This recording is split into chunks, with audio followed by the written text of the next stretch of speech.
सुबह सुबह की ठंडी हवा में प्रिया अपनी स्कूटी धीरे धीरे चलाते हुए सड़क पर रानीपुर की ओर बढ़ रही थी। वह साधारण सी सलवार सूट पहने हुए थी, जैसे किसी गांव की एक आम लड़की। किसी को यह अंदाजा भी नहीं था कि वह पुलिस कमिश्नर मिस्टर वर्मा की बेटी है। उस दिन वह अपनी सहेली की शादी में जा रही थी। बाजार पार करते ही उसने आगे सड़क किनारे 5-6 पुलिस वालों को देखा जो गाड़ियों की चेकिंग कर रहे थे। उनमें इंस्पेक्टर सुरेश भी मौजूद थे। वही सुरेश जो उसी थाने में तैनात था जहां उसके पिता का आना जाना रहता था और जिसे मिस्टर वर्मा अपना अच्छा दोस्त मानते थे। जैसे ही प्रिया उनकी ओर पहुंची, सुरेश ने हाथ उठाकर उसे रुकने का इशारा किया। प्रिया ने स्कूटी साइड में लगाई तो इंस्पेक्टर मुस्कुराते हुए बोला, अरे मैडम, कहां चली जा रही हैं बिना हेलमेट के? और स्कूटी भी इतनी तेज क्यों चला रही थी? अब तो चालान तो कटेगा ही, वरना आप लोगों का एटीट्यूड कभी नहीं बदलेगा। प्रिया ने विनम्रता से जवाब दिया, सर माफ कीजिए, मैं जल्दी में थी इसलिए हेलमेट लेना भूल गई। पास ही एक शादी में जा रही हूं, छोड़ दीजिए ना। और मैंने स्कूटी तेज नहीं चलाई, सिर्फ 30 की स्पीड पर थी। लेकिन इंस्पेक्टर सुरेश भड़क गया, तू हमें सिखाएगी कि कानून क्या होता है?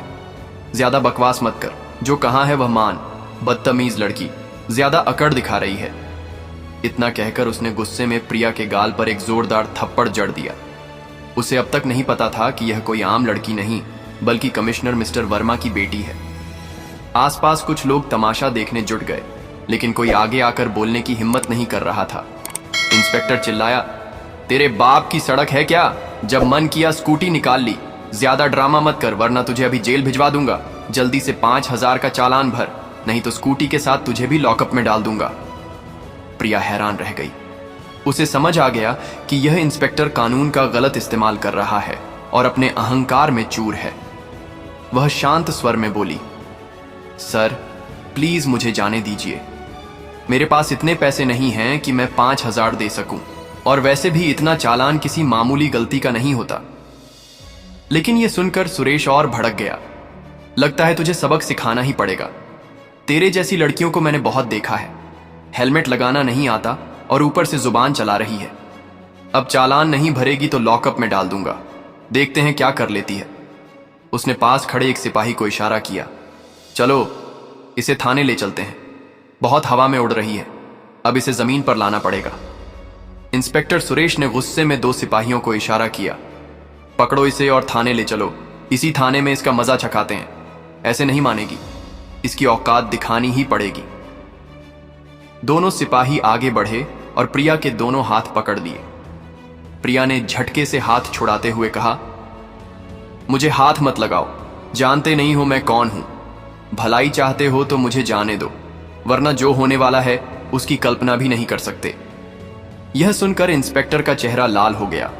वह भड़कते हुए फिर से प्रिया के गाल पर थप्पड़ जड़ देता है। प्रिया अब तक सब सहन कर रही थी, लेकिन उसने मन में ठान ली थी कि इस अहंकारी इंस्पेक्टर को कानून के जरिए सबक सिखाएगी। आसपास खड़े लोग तमाशा देख रहे थे, लेकिन कोई आगे बढ़कर मदद नहीं कर रहा था। थप्पड़ खाने के बाद प्रिया थोड़ा लड़खड़ाई, मगर खुद को संभाल लिया।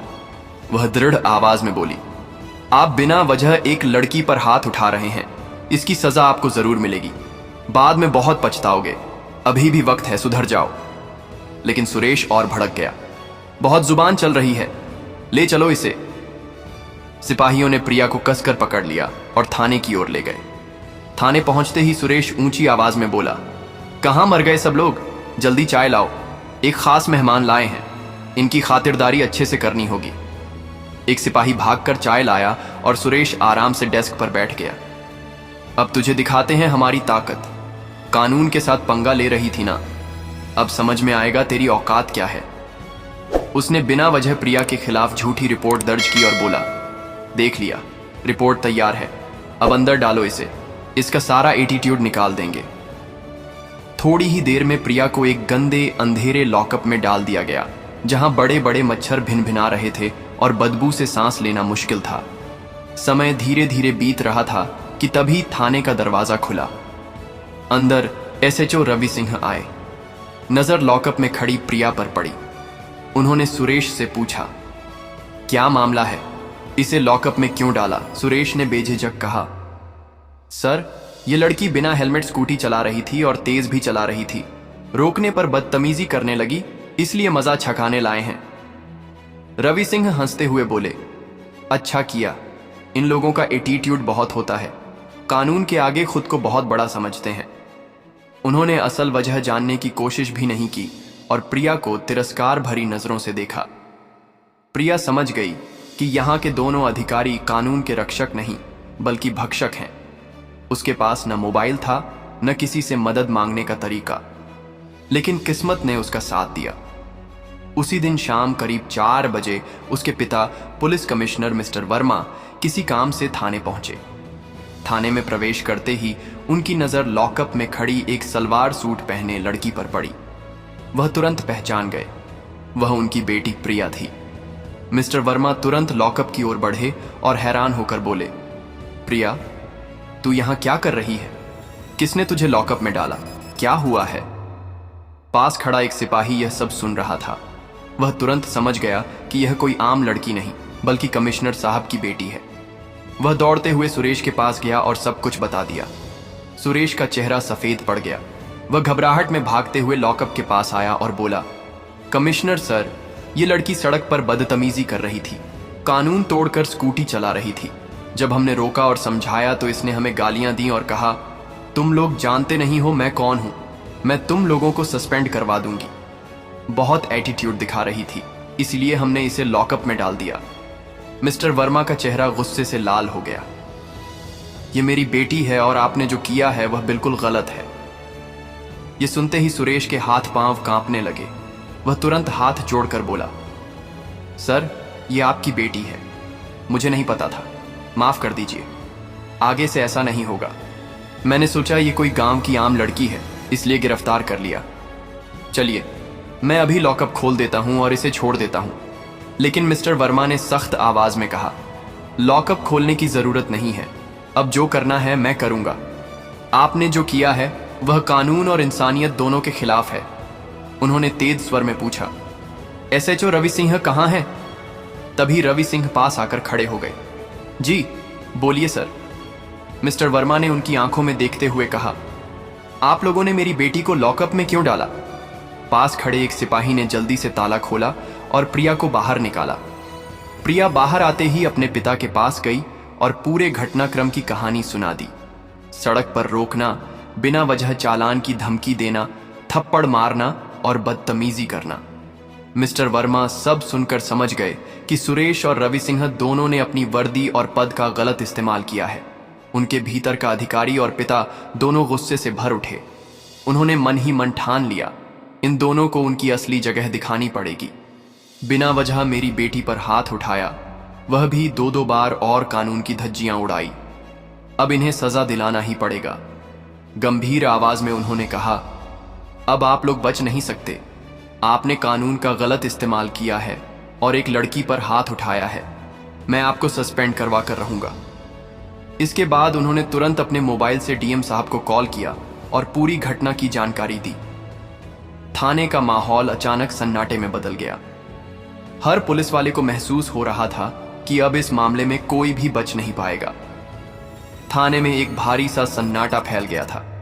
कमिश्नर मिस्टर वर्मा की आवाज ठंडी थी, लेकिन उसमें ऐसा वजन था कि कोई भी सामने खड़ा कांपने लगे।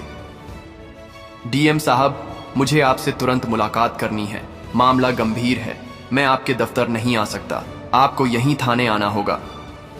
फोन रखते ही थाने में हलचल मच गई। रवि सिंह और सुरेश एक दूसरे को घूरने लगे, मानो दोनों एक दूसरे को दोष दे रहे हों। बाकी सिपाही चुपचाप अपने अपने कोनों में खड़े हो गए। करीब 45 मिनट बाद थाने के बाहर सरकारी गाड़ियों का काफिला रुका। गाड़ियों से डीएम साहब, उनके साथ एसीएम और 2 अन्य अधिकारी उतरे। उनके आते ही माहौल में एक और खामोशी छा गई। अब किसी के चेहरे पर हंसी तो दूर, आंख मिलाने की भी हिम्मत नहीं थी। डीएम साहब सीधे कमिश्नर मिस्टर वर्मा के पास आए। सर, आपने जो फोन पर बताया था, मैं पूरी बात सुनना चाहूंगा। मिस्टर वर्मा ने अपनी बेटी की ओर इशारा किया। यह मेरी बेटी है, लेकिन सबसे पहले मैं इसे एक नागरिक की तरह देख रहा हूं, न कि अपनी संतान के रूप में। सड़क पर इसे बिना वजह रोका गया, झूठा चालान मांगा गया, बदतमीजी की गई, थप्पड़ मारे गए और फिर थाने में गंदे लॉकअप में डाल दिया गया, वह भी बिना किसी वैध कानूनी प्रक्रिया के। मैं चाहता हूं कि आप इस मामले की जांच अभी और यहीं शुरू करें। डीएम साहब ने गंभीरता से सिर हिलाया। ठीक है, अभी जांच शुरू होती है। सबसे पहले डीएम साहब ने आदेश दिया, जिस जगह घटना हुई थी वहां से तुरंत किसी भी नागरिक को लाकर बयान लिया जाए और थाने में मौजूद सीसीटीवी फुटेज भी पेश की जाए। थाने के एक सिपाही ने धीरे से कहा, सर, सड़क पर घटना के वक्त कुछ लोग मोबाइल से वीडियो बना रहे थे, तो तुरंत उन्हें बुलाओ। 2 घंटे के भीतर 3 लोग थाने में पहुंचे। उनमें से एक बुजुर्ग दुकानदार थे, जिन्होंने साफ कहा, मैंने अपनी आंखों से देखा कि लड़की स्कूटी धीरे चला रही थी। हेलमेट नहीं था, यह सही है, लेकिन उसने किसी से बदतमीजी नहीं की। उल्टा इंस्पेक्टर साहब ने उसे जोर से थप्पड़ मारा और बहुत बुरा भला कहा। दूसरे गवाह, एक कॉलेज के छात्र ने मोबाइल से बनाया वीडियो दिखाया। वीडियो में साफ दिख रहा था सुरेश प्रिया को थप्पड़ मार रहा है, RS 5000 के चालान की धमकी दे रहा है और आसपास के लोग देख रहे हैं। तीसरे गवाह ने भी यही बयान दोहराया। डीएम साहब ने सुरेश की तरफ देखा। आपने गिरफ्तारी की क्या वजह दर्ज की? सुरेश पसीना पोंछते हुए बोला, सर, उसने हमें गालियां दी और धमकाया।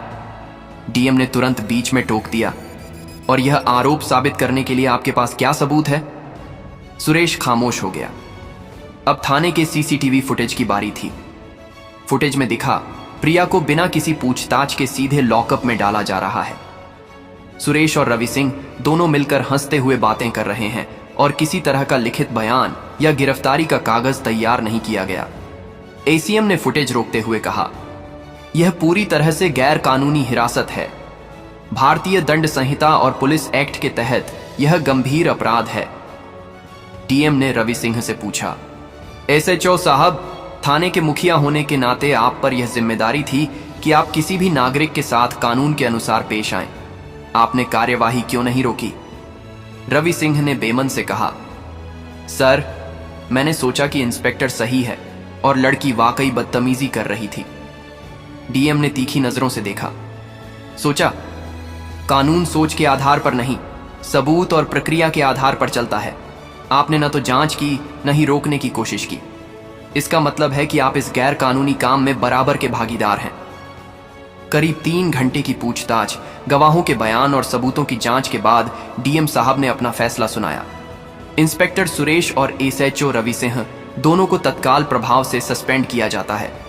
इनके खिलाफ विभागीय जांच और आईपीसी की धाराओं 323 मारपीट, 441 गैरकानूनी तरीके से रोकना और 106 कानून के खिलाफ कार्रवाई के तहत केस दर्ज किया जाएगा।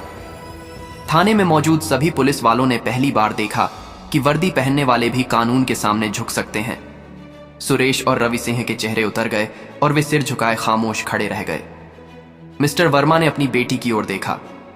आंखों में गर्व और चिंता दोनों थे। बेटी, आज तूने सहा बहुत कुछ, लेकिन तूने किसी भी गलत मांग के आगे झुककर चुप नहीं रही। यही हिम्मत एक आम नागरिक को रखनी चाहिए। प्रिया ने हल्की सी मुस्कान दी। पापा, आज समझ आया कि कानून का सही इस्तेमाल कितना जरूरी है और गलत हाथों में कितना खतरनाक। डीएम साहब ने जाते जाते कहा, यह मामला पूरे रानीपुर जिले के लिए एक मिसाल बनेगा कि कानून सबके लिए बराबर है, चाहे वह पुलिस वाला हो या आम नागरिक। उस दिन के बाद उस थाने में हर पुलिस वाले के व्यवहार में बदलाव देखा गया।